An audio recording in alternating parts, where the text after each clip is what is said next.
War ravages the land of Midgard. The Union, a united front of small countries and city-states, protects the Four Seals, the only things keeping chaos from engulfing the world. Their foes are the Empire, a large, powerful nation led by the Cult of the Watchers, a group whose only goal is to destroy the seals in order to allow their gods to roam free. Furyai, the goddess of the seals, is a major target of the Empire, as the goddess herself is one of the Four Seals. Prince Kaim, Furyai's older brother, bears an everlasting grudge against both the Empire and Dragonkind for murdering his parents in front of him. He is hell-bent on both protecting his sister and getting revenge on the Empire. Kaim rushes headfirst into a battle where Furyai is about to be taken hostage, unfortunately sustaining mortal wounds in the process. When he finally arrives at the castle where she's been cornered, he sees a dragon named Angelus, who's also close to death. Despite his disdain for Dragonkind, he asks her to form a pact with him. This pact binds their souls together, saving their lives and giving Kaim power. In exchange, he gives up his ability to speak, signified by the pact mark now visible on his tongue. I know how it sounds, like a traditional, straightforward fantasy story about revenge and family, possibly a morality tale that warns against the true price of revenge, but still a story that will end with a clear-cut victory for our heroes. Fortunately, this is not that kind of tale.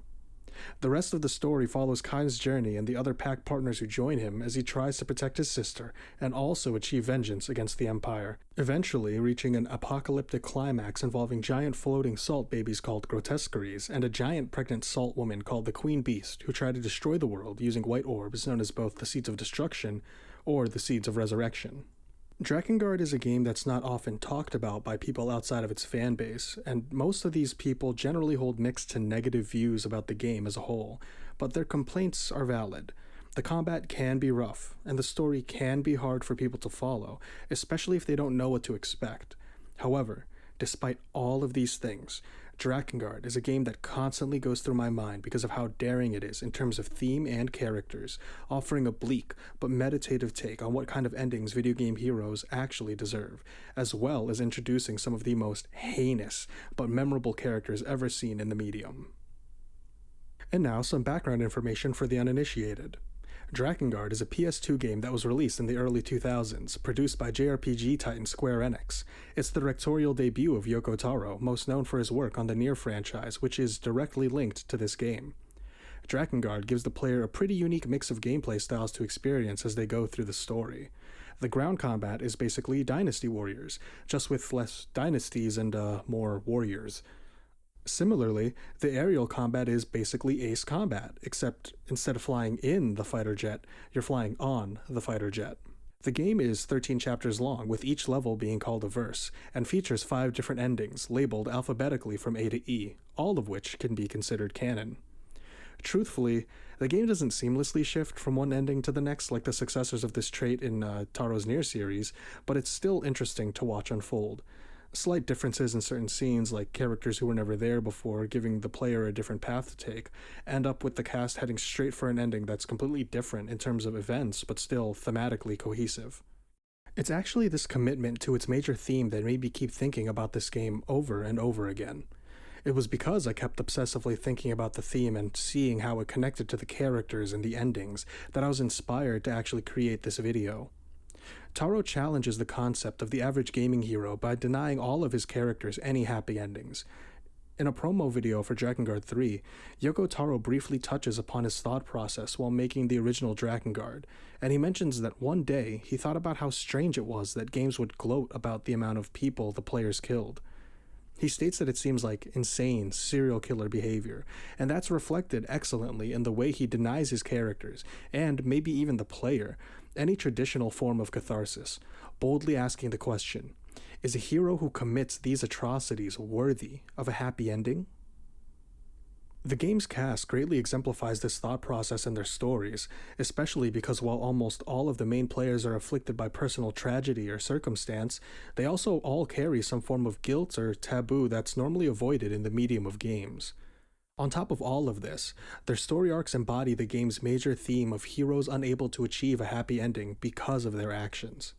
In that promo for Drakengard 3, Taro states he purposefully wanted to create this twisted organization where everyone's wrong and unjust, referring to the cast specifically as twisted people. And while that's an accurate description in its own right, it belies just how moving such a twisted cast could really be. Take, for example, the character of Furyai, a human woman deified and lauded as the goddess, protector of Midgard, and a paragon of chastity and all that is holy. This very same woman harbors incestuous feelings for her brother, and the feelings are so strong, their vibes can actually be felt through the toned-down English dub and script. The ending B song, Growing Wings, is actually sung from Furyai's perspective, so we have a frame of reference for how deep these feelings run, and how much guilt she feels for having them. The song's chorus mentions growing wings and flying high, passions dying down below. She strives to achieve these lofty ideals that are thrust upon her, but that line is immediately followed up by, I burn in a basin of fire. Watchers look on as they dance in their merciless sky. This line can be read literally, being a reference to the endings where the Watchers, the Empire's gods, wreak havoc upon a ruined, burning city. However, the basin of fire can also be read as her self-destructive lust for her brother, the Watchers being her merciless subjects preventing her from satiating and quelling her burning desires. These readings make the final line of the chorus subject to different interpretations as well. Watching me, watching you, watching me. These lines could again be referring to how the Watchers are literally watching them, or it could be read as Furyai believing her feelings are so strong, so obvious, that everyone is watching her longingly look at Kaim, indicating that she's not only extremely conscious of how these feelings manifest, but also possibly feeling guilt because they are so strong. She is constantly forced to bear crosses that are way too heavy for her, only to end up succumbing to the weight of the expectations and, in every route, die because of them. On the other hand, Verdelé is the hierarch of the Union, the highest priest in the land and the only one allowed to communicate with the goddess. He doesn't get much of a backstory and mostly serves the function of decrying Kaim's actions, asking him why he must resort to such brutality when fighting against the Empire. In Ending A, he tries to subdue Mana, one of the game's main antagonists, with a spell, but he's unable to do so, even after telling Kaim he'd handle the situation, since it's his duty. What's interesting about this ending as well is that it shows how he truly feels about his position. Because a new woman must be appointed to be the goddess to keep the seals intact, he calls himself an executioner rather than a priest. He's a man in a position that requires deep devotion and faith, but in reality he has none of that.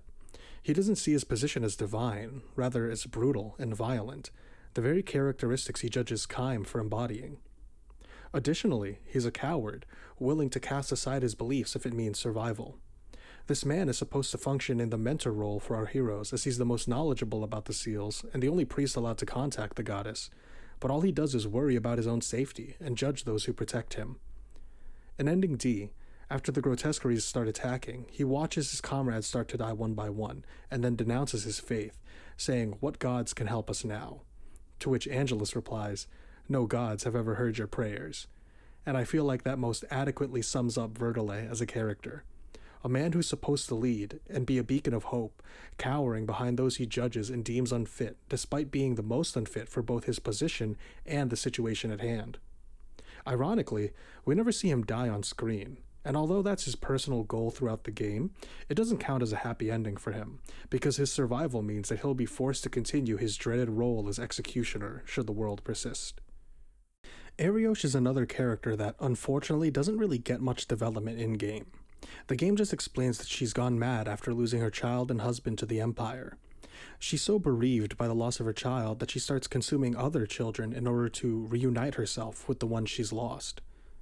To further add to the tragedy of her character, her pact price with the beasts Salamander and Undine is her womb, effectively making it so she can never give birth to a child ever again. The end of her story is also a bit on the nose in my opinion, considering she doesn't die as a sacrifice. She dies because she becomes emotionally overwhelmed by the greatest of feasts in front of her, the grotesqueries, as they begin to attack those around her. Instead of fighting against them, she offers herself arms wide to them, hoping for that blissful chance of reunion. Out of all the characters whose endings lack catharsis, Araosh sticks in my mind just because of how much she loses and how little she even has to possibly gain. Although she's counted as one of the heroes, she never gets a hero's ending. She loses her family, her mind, and the chance for a happy future, and so she revels in and is literally consumed by the cannibalistic pursuit of reunion that will never come to pass for her. One of the more fleshed out characters in the main cast is Leonard, a pacifist hermit who secludes himself from society in order to protect his three brothers from the war, and also to punish himself for his, unconventional tastes. Leonard gets involved in the war once the Empire comes across his home and burns it down after killing his three brothers, the only family he has left. It isn't stated in the English version of the game, but the reason why Leonard was absent and unable to protect his family when the Empire came was because he'd gone off into the forest in a moment of weakness to, relieve himself after succumbing to his desires. Afterwards, a sadistic fairy tells him to... But when he's unable to, the fairy forms a pact with him instead, taking Leonard's eyesight as a pact price. A lot of people seem to be confused as to why the fairy would even want Leonard to be their pact partner, but I think it's honestly just because the fairy wants to see him suffer. Every scene involving the fairy during the extra chapter Leonard's Regret has them constantly jabbing and making fun of Leonard for either his inability to die or the suffering he's causing, receiving, or complicit in. Leonard is surprisingly one of the most respectfully handled characters in the game, and he's written to be as emotionally nuanced as most of the other characters in the cast. This is exemplified the best in his final scene in Ending D, where the main cast is beset by grotesqueries and Leonard has to decide between sacrificing himself in order to help the party or to try and escape with them. When he first decides to stay, he's grabbed and hugged by Sire, a child who can't age. Sire asks him not to go, and the game shows his resolve falter just a little before he reaffirms his decision and, before he dies, cries out, "Death not need be the end of hope." Even when faced with his own greatest of feasts, an eternal child, Leonard sticks to his convictions. It's almost a shame that I find it hard to sympathize with him due to his, tastes. His arc resolves with him sacrificing himself to save the rest of the main cast, possibly as a way for him to absolve himself of the guilt that plagues him throughout the game. But I feel like this ending is very abrupt and doesn't really resolve the overarching issues that are presented with his arc, and that could very possibly be intentional. A man as twisted as him may not even truly deserve a good ending, or even redemption, but they can still use their life to better those around them. Sire and Mana are characters that you have to talk about together, in my opinion. The way Sire is treated in comparison to Mana greatly informs the two of them as characters and helps show exactly how one sibling is used to highlight the characteristics of the other. The inverse relationship that they have with their mother is another instance of familial tragedy that's compounded by not only her death, but how it greatly affects the two children involved. Sire is a hopeful, bright-eyed young boy who's willing to sacrifice himself for others. Mana is a spurned, abused young girl who becomes possessed and exploited, eventually leading many others to suffer. It's going to sound weird to say this, but I'm very glad that the development team really emphasizes the way that these two end up is due to the way their mother raised them. They really drive the point home, whether it's the beginning of the extra chapter Sire's Prayer, where Sire does the kid thing where he reveals a little too much about his family to people he just met, or the constant repetition of Mana searching for approval from her mother through her actions. After Sire's mother passes away, Sire is left alone without his sister or protection from the world around him. Taking pity on him, Golem forms a pact with Sire. Sire's pact price is his time, meaning his ability to age and grow, so he starts to compare himself to the protagonist in a story his mother would often tell him, called The Little Hero. It's with this story in mind that Sire chooses to sacrifice himself in Ending D. Sire makes it clear throughout the game that he feels immense guilt for being favored over his twin sister, and so his decision reads as one of sacrifice as atonement. The tragedy of it all, though, is that his sacrifice doesn't even mean the world is safe. Even if the Queen Beast is stopped, the Watchers are still out there, and their threat is ever present. We actually see through the different endings that they have multiple ways to achieve their goals. Regardless, Sire walks down this hellbound path, bloodied with good intentions, only to sacrifice himself for what he believes to be a storybook ending. This ending, that Sire is sold on and believes with all of his heart and innocence, is perverted by the cruelty of reality, further exemplifying that our heroes, unfortunately, can't get a truly happy ending because of their actions. In contrast to the favor Sire receives, Mana unfortunately receives the brunt of her mother's ire and cruelty. Left for dead in the mountains by her mother, Mana becomes possessed by the Watchers and becomes the representative High Priestess. She mostly plays the role of antagonist, exposing and exploiting Inuard and Furyai's deepest, darkest secrets in order to further the Watcher's ends. This all comes to a head in the ending she partakes in ending A, where she becomes the final boss. Enlarged and empowered by the Watchers, she battles against Kaim and Angelus, who defeat her and force her to remain alive in order to pay for her crimes. She realizes the weight of everything she did under the control of the Watchers and begs Kaim to, Kill me. but she's denied that request. In ending C, she comes close to fulfilling the goals of the Watchers and is able to summon dragons in order to control them, ostensibly to carry out the rest of their plan. However, it's here that the dragons turn on her, and right before dying, she screams for her mother. This ending in particular stands out to me because it highlights how bad Mana's complex is and the cruelty of the Watchers. She's a young girl, beaten, neglected, and powerless, who's given the power to bring about the end of the world. She jumps at the chance to use that power because she's always been powerless, but right when she could finally exemplify that power, the Watchers have the dragons turn on her and kill her. Finally, in Route D, she's cornered by Kaim and the party, and Sire tries to reason with her. Unfortunately, she's already too far gone, and Sire begrudgingly asks Golem to help his sister, leading to Golem killing her. What's most tragic about this ending for Mana, though, is what she says before she dies. She believes that she's untouchable because she's loved by the gods. She breaks down for only a moment when she recognizes Sire, and even then she calls out for her mother. Sire reminds her that their mother is dead, and Mana resumes her warped speech, conflating the Watcher's plans of destruction with love and salvation. The dramatic irony in this speech isn't even the ending, where she mentions the love of the gods is a love that crushes like a mace, before being literally crushed to death by Golem. The true irony is that halfway through the speech, Mana says, "Those who aren't loved die," unintentionally verbalizing the fate she suffers in each ending she's involved with the exception of ending A. Her endings and her relationship with her family takes the familial tragedy motif to the extremest sense in this game, as the loss isn't just in actual members of family, but in the fact that she, unfortunately, never got to experience a real family. Like Mana, Inuard's weaknesses are preyed upon by the Watchers and exploited for their benefit. I like to meme on Inuard, but his story is actually one of my favorites in the whole game. He grew up alongside Kaim and Furyai, a best friend and rival to the Prior, and in love with the latter. However, he notices that Furyai actually has eyes for Kaim, and so his rivalry becomes more intense and vicious, to the point where it can be used to turn him against the two people closest to him. Inuard has a scene where his innermost thoughts are spoken aloud in order to torture him and make him a pawn of the Watchers, and it's one of the most revealing moments we have for him.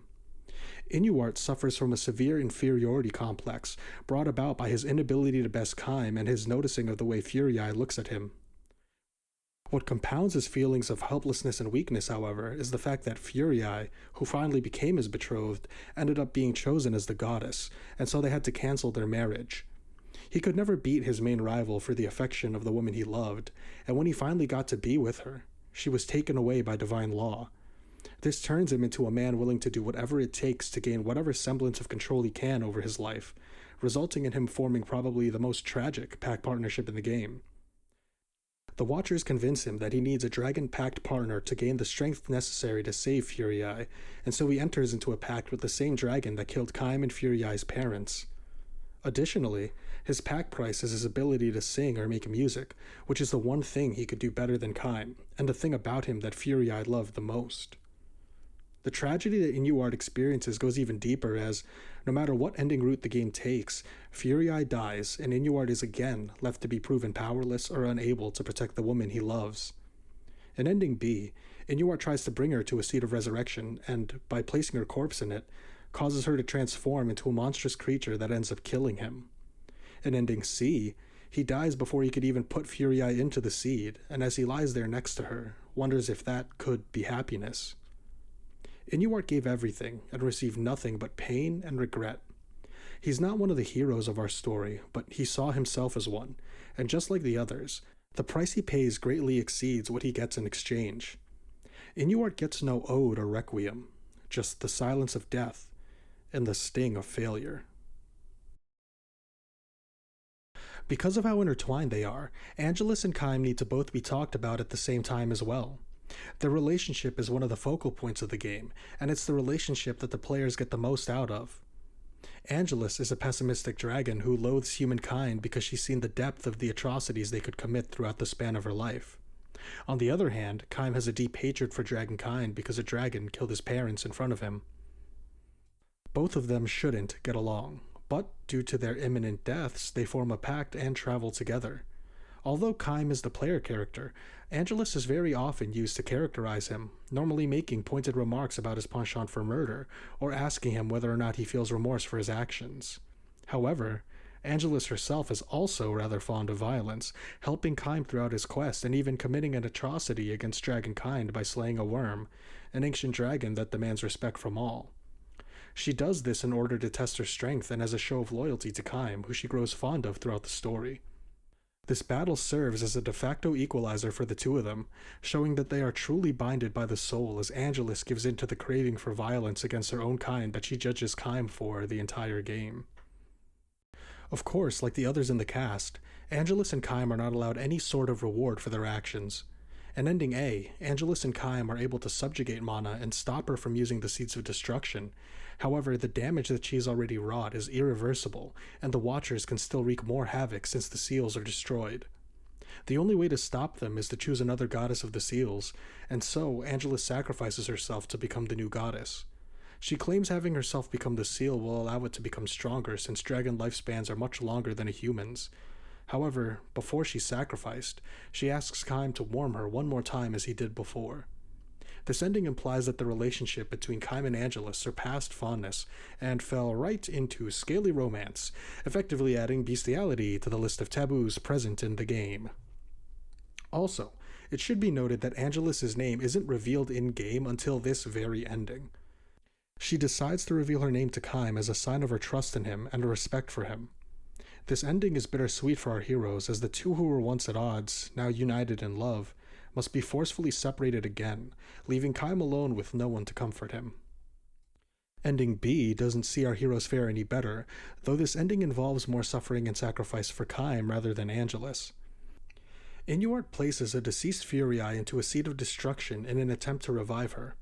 Instead, Furyai is reborn as a monster, incapable of speech and hell-bent on destruction, even killing her savior Inuard as soon as she is revived. Kaim is forced to kill the very person he was trying to save during this whole ordeal, and, as he's mourning her, sees copies of her monstrous form arise from the other Seeds of Destruction, forcing him to take up arms and relive his failure over and over again. Ending C equally distributes pain for both Kaim and Angelus as the Watchers force Angelus to break her pact with Kaim and do battle against him. The two comrades in arms who came to understand each other are forced into opposing roles, each weighed down by their newfound respect and care for each other. A line in this ending that gets memed on quite a bit is Kaim's first sentence after being able to speak again. While I do enjoy making fun of it as well, I feel like Kaim reiterating who he is in this moment, a man who can mercilessly slaughter even children, helps him come to terms with what he's about to do. Kill the person who's become the closest to him. He does it to steel himself and to commit to the path both he and Angelus walked down their entire journey, ending their partnership in the very thing that made it so strong. Ending D is mostly Sire's show, as he's the one who sacrifices himself for the good of the world. However, Kaim and Angelus also sacrifice themselves, as they are eaten to death by the grotesqueries, a sacrificial end that may not have even saved the world from the Watchers. The game's final ending, Ending E, has Kaim and Angelus follow a retreating queen beast into another realm, modern-day Tokyo, the land of the gods. Although the pair are victorious and defeat the queen beast, they're swiftly gunned down by the Japanese Air Force, with Angelus's lifeless body impaled by Tokyo Tower and Kaim's nowhere to be found. Even in their victory, they're deftly executed, the saviors of Midgard, rewarded with the same amount of punishment and force they exacted on their own enemies. The theme of a hero who kills doesn't deserve a happy ending is one of my favorite aspects of this game. As a person who plays pretty much only JRPGs, having a game straight up deny the main cast any happy resolution is refreshing, bewildering, and extremely poignant. Combine that with an unflinching look at a cast full of the most avoided taboos in the medium, and I can't help but appreciate that As a piece of art, this game exists and is as thought provoking to me as it is. It might not execute everything perfectly, and it definitely isn't a game that most will play or even enjoy. However, for me, it's a bold, artistic statement worth thinking on, and even worth recommending to those brave enough to step into a beautiful hellscape of twisted souls and unhappy endings.